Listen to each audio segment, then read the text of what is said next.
Bonjour et bienvenue dans le calendrier de l'Avent du produit. Tous les jours, du 1er au 24 décembre, nous allons partir à la rencontre d'un ou d'une passionnée du produit qui va nous parler de sa vision, de ses challenges et d'un sujet qui lui tient à cœur. Et aujourd'hui, c'est Charlotte Pichelot, Product Marketing Manager chez Menti, qui est avec nous. Salut Charlotte, comment ça va ? Salut Timothée, ça va super. Merci de me recevoir. Est-ce que tu peux te présenter en quelques mots ? Bien sûr. Donc je m'appelle Charlotte, j'ai 30 ans et je suis Product Marketing Manager depuis environ 2 ans et aujourd'hui entre 2 boîtes. Et comment est-ce que tu as découvert le monde du produit et qu'est-ce qui t'a poussé à y faire carrière et pourquoi avoir choisi justement d'être Product Marketing Manager ? Alors moi j'ai mis un peu de temps à découvrir l'univers du produit parce que j'ai commencé par j'ai fait un parcours assez classique, prépa école de commerce, et j'ai commencé en fait en stage puis après en CDI sur 3 ans en agence de publicité en tant que chef de projet, donc en tant qu'interface client créatif. Puis au bout de 3 ans, j'avais un petit peu l'impression de tourner en rond, d'être dans un secteur qui m'offrait pas vraiment de perspective d'évolution ou à minima de nouveautés. Donc fin 2019, j'ai décidé de quitter la pub pour me reconvertir et j'étais particulièrement attirée par l'univers de la tech qui me semblait beaucoup plus dynamique et surtout en fait riche en termes d'opportunités métiers. Et pour moi, la première étape, ça a été de passer par le wagon.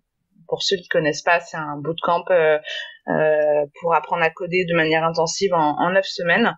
9 semaines à l'issue desquelles on réalise un prototype de produit qu'on présente devant la promo. Donc ça a été un petit peu mon premier contact avec le produit qui m'a beaucoup plu. On faisait ça en groupe. Et puis un peu après il y a eu un petit peu le hasard, le timing qui a fait que Annabelle Vignon qui dirige Maria School lançait la communication autour de Maestro, donc un bootcamp dédié cette fois au product management que tu connais puisque tu as aussi participé à Maestro. Donc moi j'ai fait la promo 2, du coup je suis repartie pour cette semaine hyper enrichissante avec des intervenants assez variés dans l'univers du produit, des méthodes et des clés pour comprendre le langage du produit et surtout de la mise en pratique. Voilà. Et puis pourquoi PMM alors en fait on a eu une intervenante product marketing de chez Deezer. Moi je connaissais même pas l'existence de ce métier et en fait ça a tout de suite fait tilt. J'ai assez vite commencé à me documenter sur le sujet et j'ai rapidement acquis la conviction qu'on pouvait réaliser le meilleur produit du monde.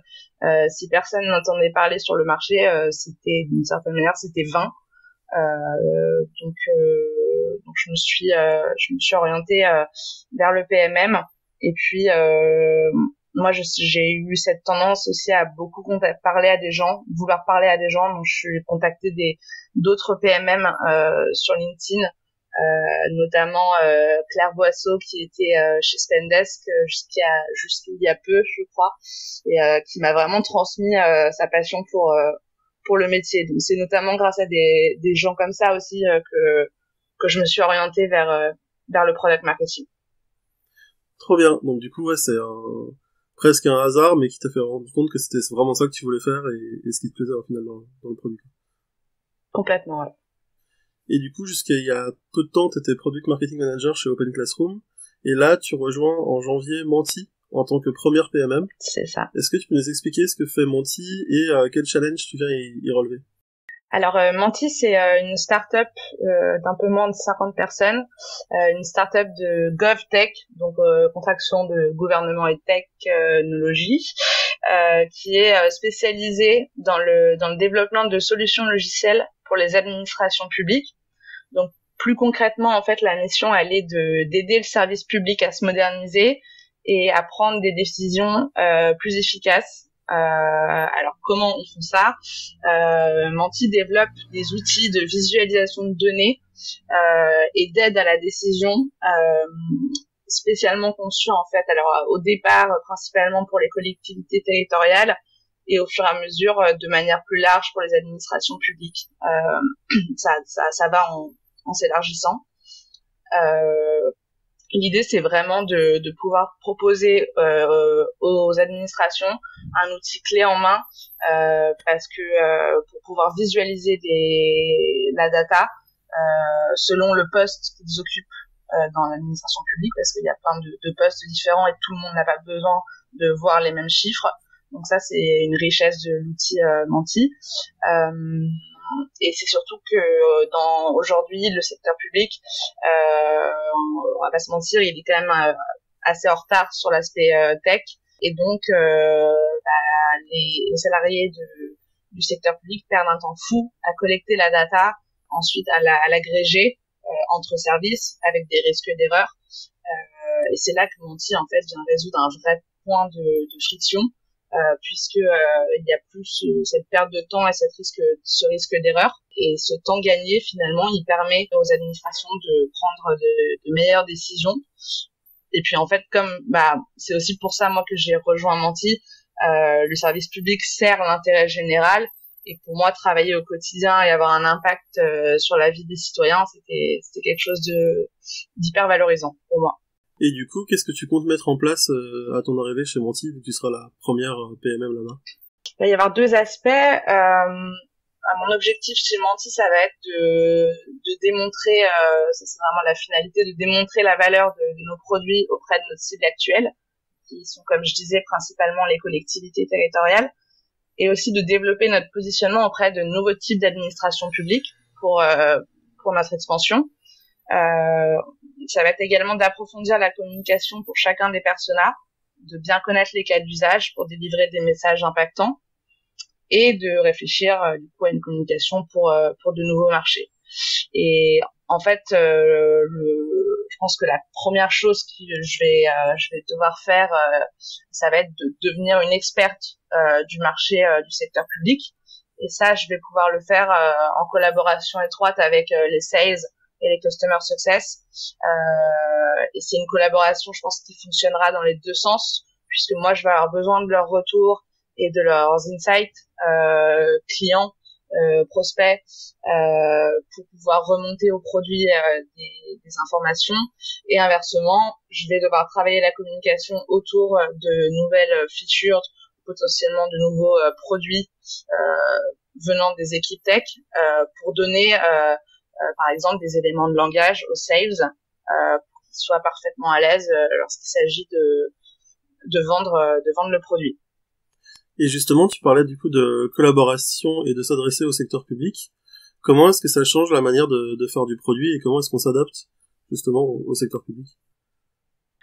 Alors, pour l'instant, je n'y suis pas encore, mais c'est vrai que chez Open Classrooms, j'ai un petit peu travaillé avec des acteurs du secteur public, notamment des plateformes qui référencent des formations telles que Parcoursup ou Un jeune, une solution, La bonne alternance. Donc c'est vraiment des plateformes du gouvernement sur lesquelles on trouve des formations. Disons qu'on communique pas de la même manière. On évite tout ce qui est c'est beaucoup dans la communication que ça va changer. On évite les acronymes tech. On essaye d'être pédagogue, d'être patient surtout. C'est quelque chose que j'ai beaucoup expérimenté. Et c'est vraiment être pédagogue et essayer de toujours donner un aperçu de ce qu'on propose pour qu'ils puissent se projeter, parce que comme je le disais, il y a quand même un retard côté tech dans le secteur public, donc quand on leur propose des choses en termes de produits, essayer de leur donner un moyen de se projeter visuellement. Et du coup, quand tu étais chez Open Classroom, est-ce qu'il y a quelque chose qui a changé ta manière de faire du produit? Oui, complètement. C'est quelque chose. Je pense que je suis arrivée. C'était un biais que j'avais en fait en venant du monde de la pub et notamment du poste de chef de projet. J'ai eu beau lire beaucoup de choses sur la différence entre le mode projet et le mode produit. En arrivant chez Open Classrooms, au début, j'avais du mal en fait à appliquer en fait cette méthode d'itération et d'amélioration continue. Donc, je me suis retrouvée un peu dans le piège de vouloir fignoler vraiment les détails de certaines choses alors qu'il fallait délivrer. Du coup, le piège, c'était à force de vouloir faire les choses trop bien et livrer des choses parfaites, on finit par jamais livrer ou à prendre beaucoup de retard. Et c'est ma CPO qui m'a dit better done than perfect, et ça résume assez bien le sujet. Donc c'est un moment, il faut se forcer aussi pas à lier et à se dire voilà, on va dans cette logique d'amélioration par la suite. Donc voilà, c'est ça qui m'a vraiment voilà, fait comprendre enfin, de manière concrète et pratique la logique produit à appliquer dans mon quotidien. Et pour terminer cette introduction, est-ce que tu as un conseil que tu peux donner pour faire de la veille et rester curieux sur le produit et sur son produit? Alors moi j'aime beaucoup du coup la plateforme Feedly qui existe sous le format de plateforme web et aussi en application. Feedly en fait c'est un site où on peut sélectionner des sites web qu'on souhaite suivre. Donc tous les matins quand on ouvre son Feedly, on a un peu les news qui ressortent uniquement des sites qu'on a sélectionnés. Et il est devenu d'autant plus intéressant depuis très peu de temps, ça doit faire 1 à 2 semaines. Ils ont sorti leur assistant d'intelligence artificielle qu'ils ont appelé Léo, qui permet en fait, alors là il s'agit plus de sélectionner un site en particulier, il s'agit de en fait dire de demander à l'assistant de ressortir chaque jour des articles qui croisent des mots-clés qu'on rentre. Donc moi, par exemple, supposons que dans 2 mois, chez Menti, j'ai besoin de tous les jours savoir ce qui se passe dans le secteur public. Je vais mettre les mots. Alors pour l'instant, ça fonctionne qu'en anglais. Je vais mettre public sector et il y a des termes comme dépôt de brevet ou release de produits. Et on peut vraiment affiner la recherche de manière assez pertinente. Et j'ai fait le test et ça sort vraiment des résultats intéressants. Donc ça c'est pour Feedly. Il y a Google Alerts qui est un peu qui est intéressant aussi un peu dans le même esprit avec les mots clés qui sortent les informations clés. Chez Open Classrooms j'avais mis EdTech, école, éducation. Enfin il y a plein de tous les sujets qui peuvent être intéressants. Et il y a une pratique qui était qu'on avait chez Open Classrooms, que je pense peut-être d'autres entreprises ont aussi, c'est d'avoir sur le Slack de l'entreprise un channel dédié en fait à la recherche, à la competitive intelligence, avec la possibilité pour chacun de poster des articles sur la concurrence, sur le secteur, qu'il s'agisse de levée de fonds dans le secteur ou d'un concurrent qui sort une nouvelle feature ou autre. Ça permet à tout le monde de participer et de garder un œil sur ce qui se passe dans son secteur.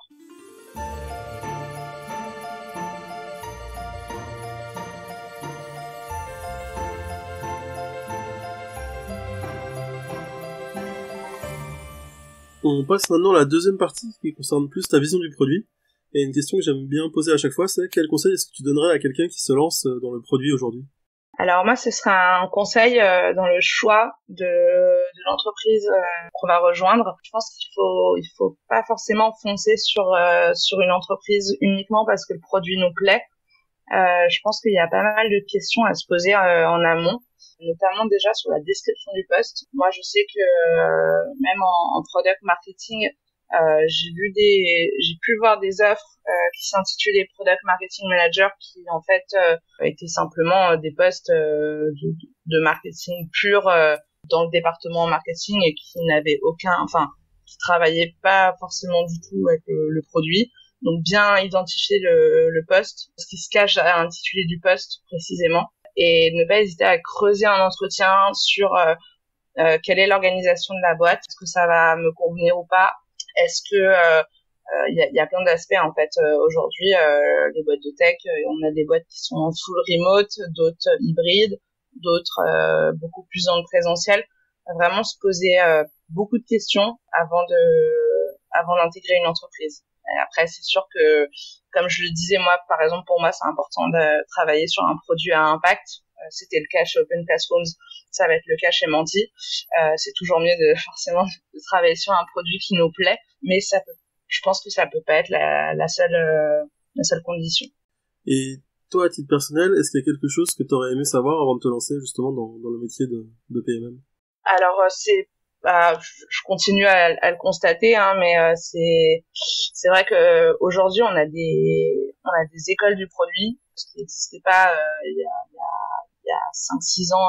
Donc on apprend pas mal de théories, et en fait quand on arrive dans une scale-up là je parle pour mon cas chez Open Classrooms, quand on arrive dans une scale-up de 400 personnes, quand moi je suis arrivée début 2021, en fait ce qui se passe dans la réalité, par exemple dans les équipes produits, la théorie elle est pas forcément respectée. On se rend compte à quel point le temps est la ressource la plus rare du product manager, et donc notamment pour collaborer avec les PMM, on se rend compte que c'est pas toujours aussi simple, parce que les PM ils courent après la delivery, ils ont pas forcément le temps de faire leur discovery comme ils voudraient. Donc voilà, c'est un peu cette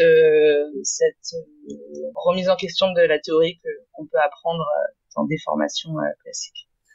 De toute façon, la théorie c'est cool, mais il y a toujours le contexte qui balaye un peu ça, et tu dois toujours t'adapter au contexte à chaque fois, quoi. Complètement, et ça dépend beaucoup aussi de la taille de l'entreprise, de la taille de la boîte, et un métier de product marketing par exemple ne va pas du tout être le même dans une boîte, dans une scale-up, que dans une boîte de 20 personnes.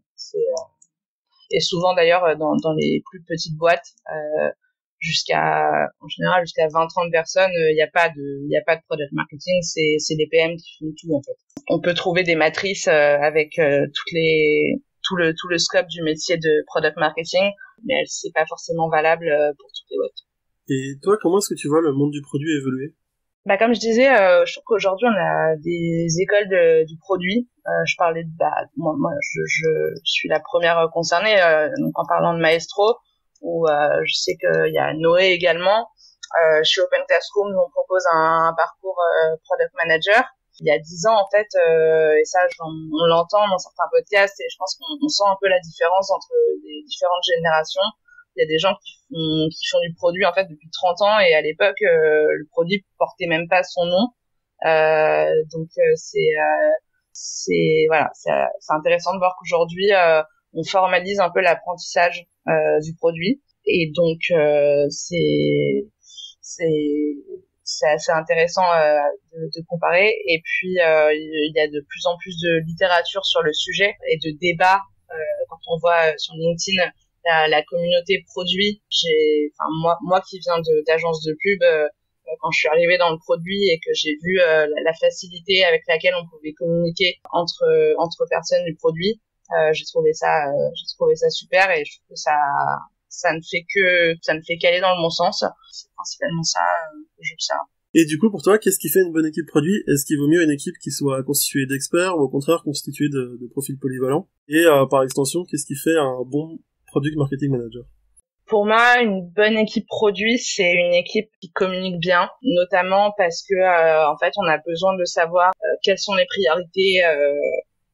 Quand je vais dire équipe produit, donc je vais inclure vraiment, quand je dis équipe produit, pour moi ça va du PM au product designer en passant par le PMM. Il faut vraiment que tout le monde soit aligné en fait sur, en tout cas que tout le monde connaisse les priorités de chaque. Et je pense que c'est mieux d'avoir en fait j'ai pas mal réfléchi à cette question, mais c'est mieux d'avoir des experts, parce que ça permet de creuser les sujets à fond, et après en travaillant ensemble d'avoir une complémentarité. Je pense que ça apporte plus de richesse. PS, avoir des profils polyvalents, on va peut-être plus rester en surface et être moins pointu.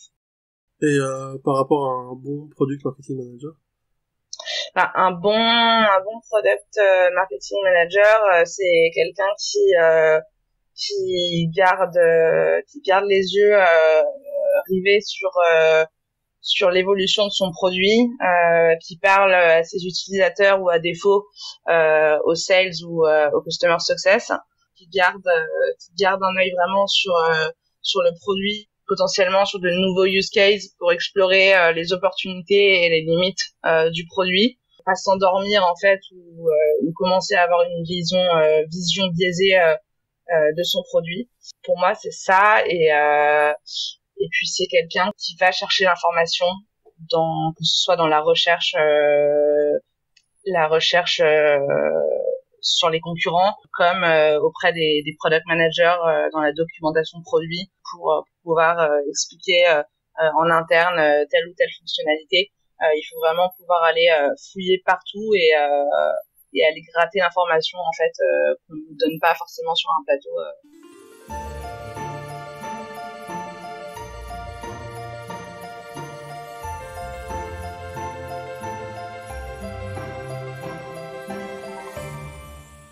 On passe maintenant à la troisième partie qui concerne le sujet du jour. Et de quoi est-ce que tu as décidé de nous parler?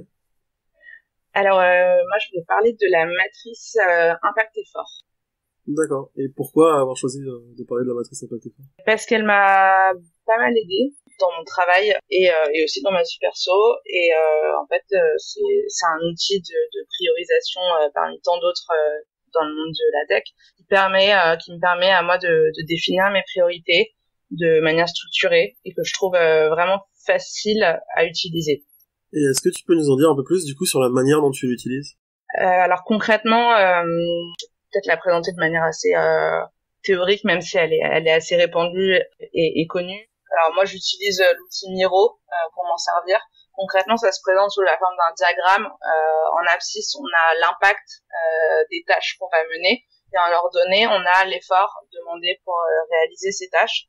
Donc, ce qui nous amène en fait, qui nous donne 4 zones distinctes. La première, ça va être les tâches avec un impact important mais qui demandent un effort tout aussi important.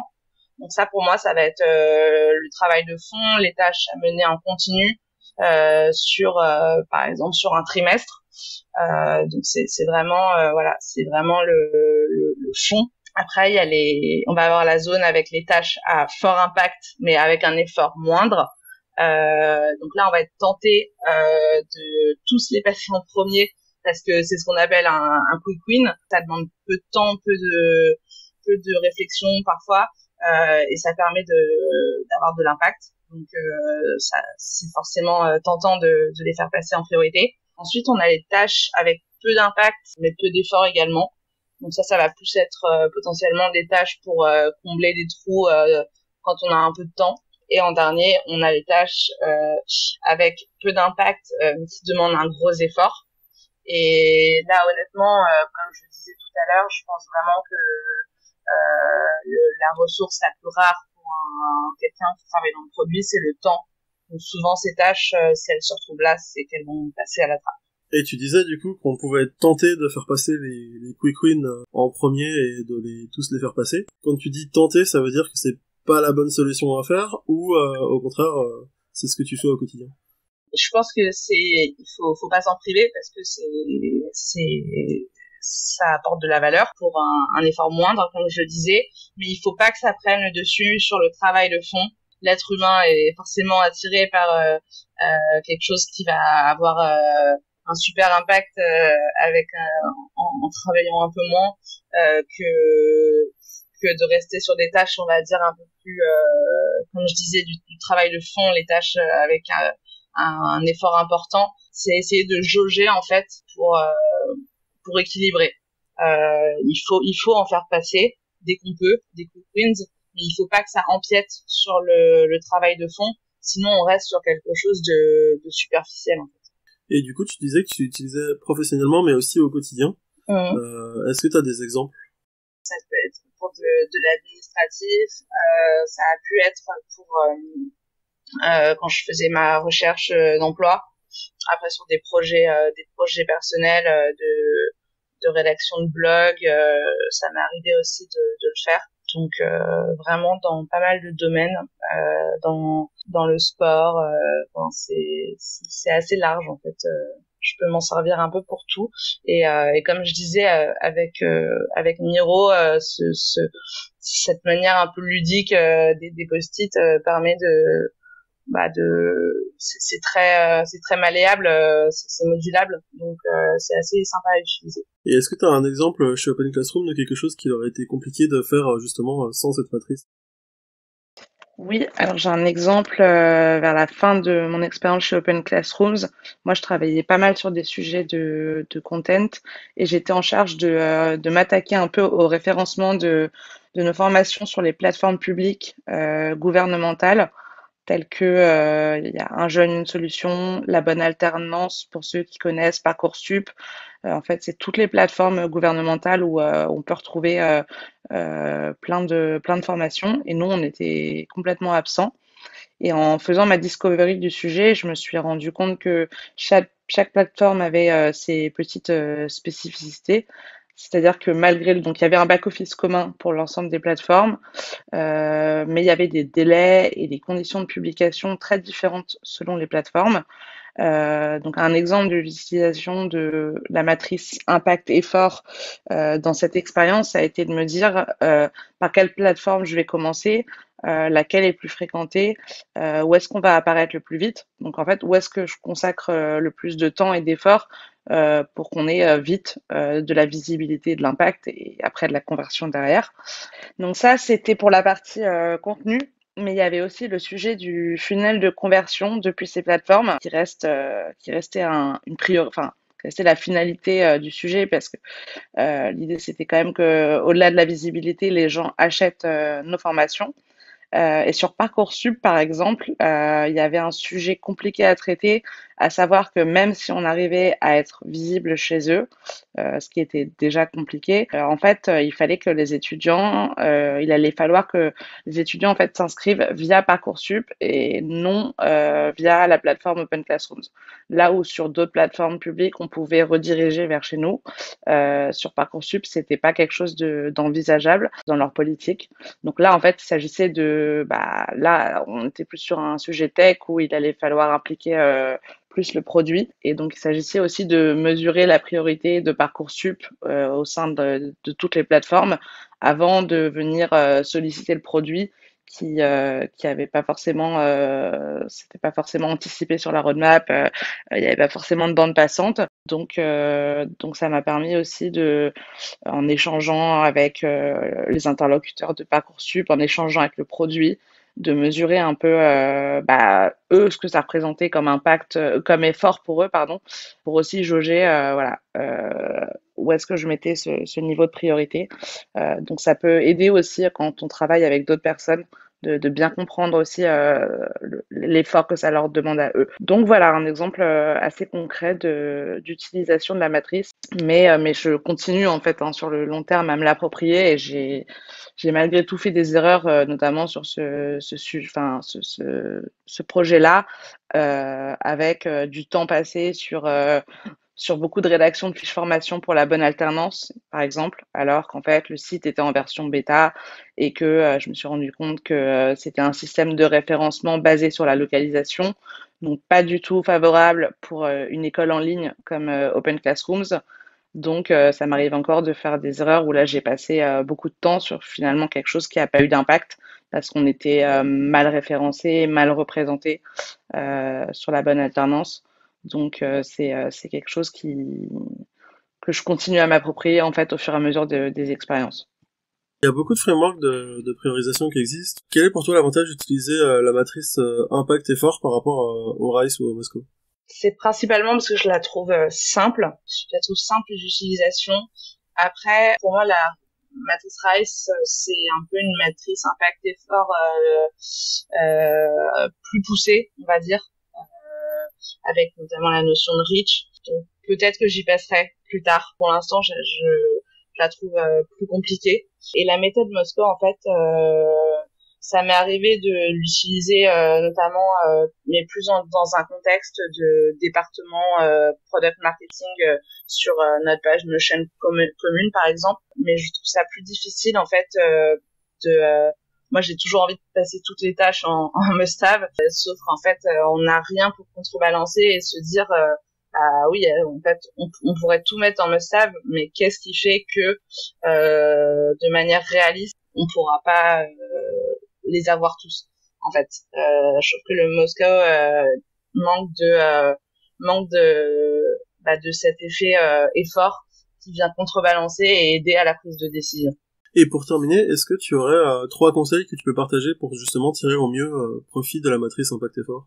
Je pense que si moi je l'ai beaucoup utilisé à titre individuel, pour l'utiliser en équipe, notamment surtout si on parle entre des PMM et des PM par exemple, il faut passer du temps à définir la notion d'effort et la notion d'impact, parce qu'elles sont pas forcément les mêmes pour tous, parce que si moi je considère qu'une tâche demande un effort faible, alors que pour un PM ça va être monstrueux, enfin ça va pas fonctionner.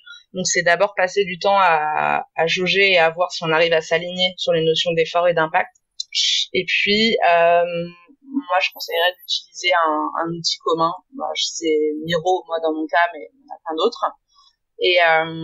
Et si possible à l'issue d'une tâche qui a été réalisée en utilisant cette matrice, faire des sessions de ce qu'on appelle de lesson learned pour identifier si finalement ça a été bien priorisé, et sinon comment est-ce qu'on aurait pu mieux faire pour les prochaines fois. Trop bien. En tout cas, merci beaucoup d'avoir participé à ce calendrier de l'avant du produit. Merci à toi. Est-ce que tu as quelque chose à rajouter ou un mot de la fin? J'avais vu un post récemment sur LinkedIn sur quelqu'un qui avait du mal à trouver des femmes dans la tech pour prendre la parole, notamment sur les podcasts.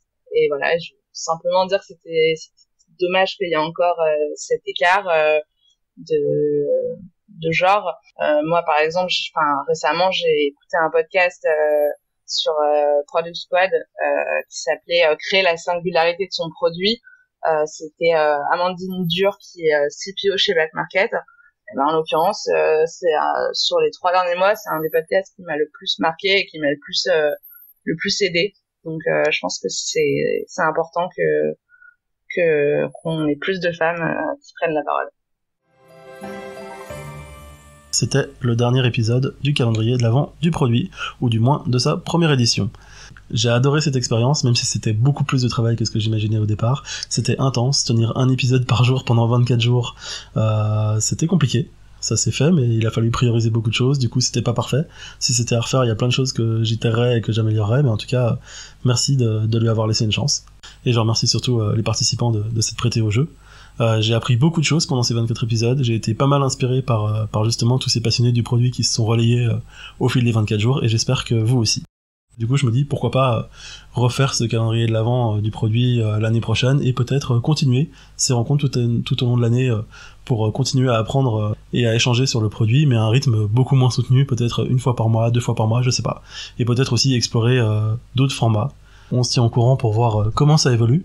Et quoi qu'il en soit, on se retrouve début janvier pour le 25e épisode du calendrier de l'avant du produit. Et oui, il y a un épisode bonus dans lequel vous allez retrouver les 24 participants de ce calendrier et où chacun va poser une question à quelqu'un et répondre à une question d'un autre participant.